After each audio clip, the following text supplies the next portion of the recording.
다시 날아오른 K조선주. 배후에는 미중 패권 경쟁이 있다. 미국의 러브콜 받은 한국은 세계 조선업을 장악할 수 있을까?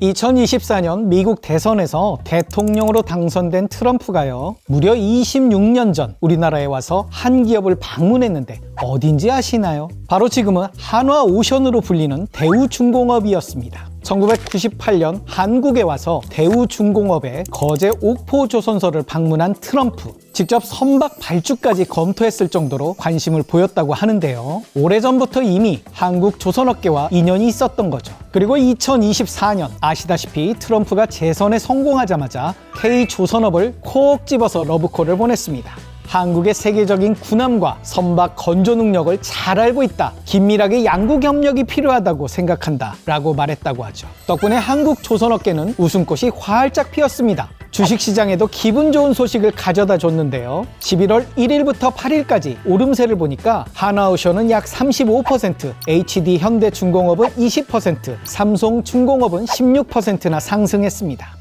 미국이 이렇게나 한국 조선업에 관심이 많은 이유는 뭘까요? 발등에 불이 떨어졌거든요.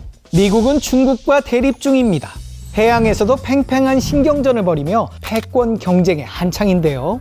바다에서 싸우려면 뭐가 제일 중요할까요? 배가 중요하죠. 전문가들은 입을 모아 조선업이 쇠퇴하면 가장 큰 타격을 받는 건 해군이라고 말합니다. 그래서 얼마나 좋은 군함을 얼마나 많이 가지고 있느냐가 핵심인데요. 그런데 양적으로나 질적으로나 미국이 중국에 빠르게 뒤처지고 있습니다. 미국과 중국 군함 보유 상태를 살펴보니까요. 중국은 함선을 234척을 보유하며 이미 세계 최다 함선 보유국에 등극했습니다. 이에 비해 미국은 219척을 보유하고 있는데요. 그마저도 전 세계에 분산돼 있죠. 게다가 중국은 전체 군함 중에 신형 군함이 70%를 차지하고 있습니다.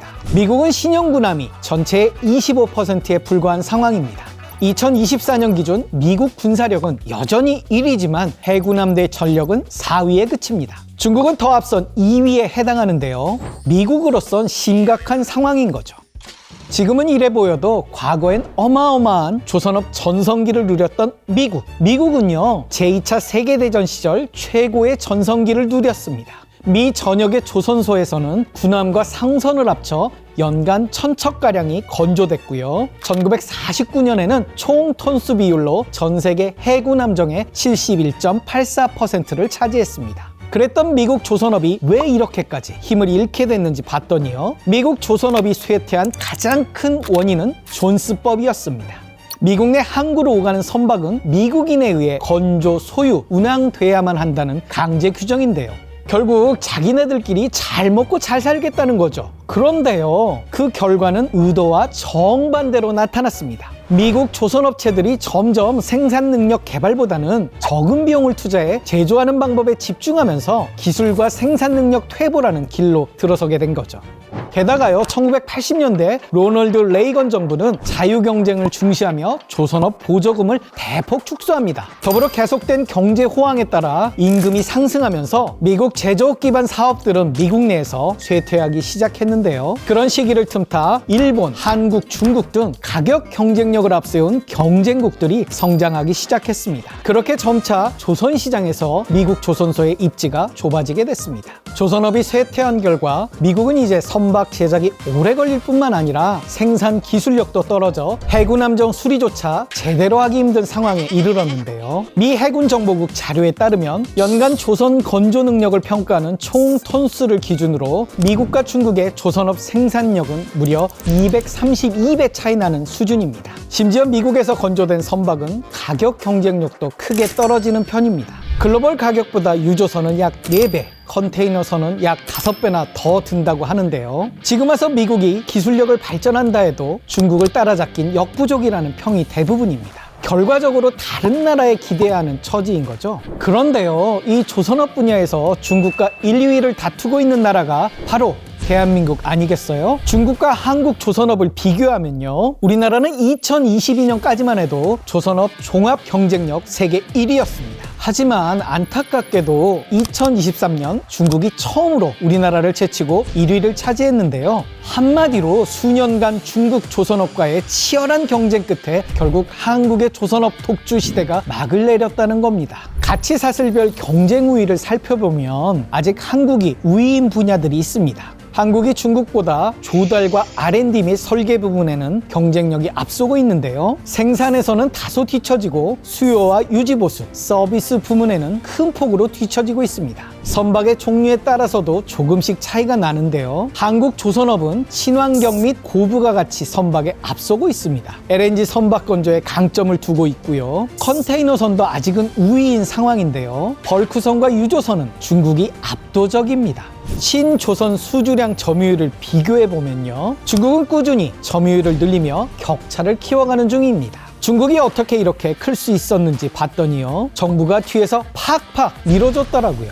중국은 2001년부터 선박 건조를 전략산업으로 정하고 육성하기 시작했습니다. 2015년엔 10대 최우선 육성 산업 중 하나로 선정했는데요. 불황기엔 정부와 국영기업이 선발주를 해주기도 하고요. 정부는 법인세 감면 등 조선업의 대대적인 보조금을 전략적으로 지원해왔습니다. 또 중국이 LCD, 스마트폰, 자동차 분야에서 시장을 확장해 온 것처럼요. 저가 제품부터 생산량을 늘리기 시작해 고가 제품 점유율도 높여가는 전략을 조선에도 똑같이 적용 중입니다. 기술이 못 따라주니까 초반에는 벌크선이나 LPG 운반선 같이 비교적 난이도가 쉽고 낮은 기술로 만들 수 있는 배들과 선가가 높지 않은 배들을 집중 공략해왔던 거죠. 반면에 한국은요, 조선업이 2000년대 초반까지 호황 계속선을 타고 달렸습니다. 그러나 중국이 뒤따라올 동안 한국은 2008년 글로벌 금융위기와 2011년 유로존 금융위기, 2014년 유가 폭락 등 온갖 악재를 겪으며 10년에 걸쳐 내리막을 걷게 됐는데요. 돈을 빌려 사업을 벌였던 조선업, 해운업의 금융위기는 큰 타격이었고요. 미래 성장 동력을 창출할 설계와 연구개발 인력을 대폭 감축했는데요. 2015년 약 2만 명에서 2021년 약 6,500명으로 68%나 감소했습니다. 연구개발비도 반토막 수준으로 삭감했는데요. 2015년 약 4,300억 원이었던 게 2021년 약 2,100억 원으로 떨어졌습니다. 우리나라는요, 이러한 상황에서 살아남기 위해 정부 지원을 등에 업은 중국과의 가격 경쟁에서 차별화가 가능한 고부가 가치 선박에 집중해 오고 있습니다. 그러나 이제는 중국도 기술력이 뒷받침되면서 그마저도 위기에 놓였습니다. 국내 조선업계는 뒤처지는 상황을 의식해서 사업 영역을 넓히는 중입니다. 그중 대표적인 분야가 MRO 시장인데요. MRO란 메인터넌스, 리페어, 앤드 오퍼레이팅이라고 해서 선박을 유지, 보수, 운영하는 사업을 말합니다. 특히 군함 MRO는 변동성이 큰 상선 건조 사업에 비해 매출과 이익이 꾸준히 발생하는 사업이라고 볼 수 있는데요. HD 현대중공업은 2022년 필리핀 해군을 시작으로 2024년 미국 해군 보급체계 사령부와 함정 정비 협약을 체결했고요. 하나오션은 미 해군 함정 MRO 사업을 따내며 미국에서 운행되는 대형 상선 중 50%를 공급하는 필리 조선서를 인수했습니다. 앞으로 군함 건조까지 꾀할 것으로 보고 있는데요. 이 분야에서 마침 미국이 K조선업의 기회의 문을 활짝 열어준 거나 다름없는 거죠. 한미 조선업 협력은 한국의 기회이자 도전이라고 할 수 있습니다. 게다가 곧 자리할 트럼프 정부의 방위비 분담 압박 협상에서 핵심 열쇠가 될 것이란 분석도 많은데요. 미중 패권 경쟁 속에서 한국은 고래 싸움에 새우등 터지는 처지가 될지 반대로 춤을 추는 결말을 맞이할지 주목됩니다. 오늘 저의 이야기는 여기까지입니다.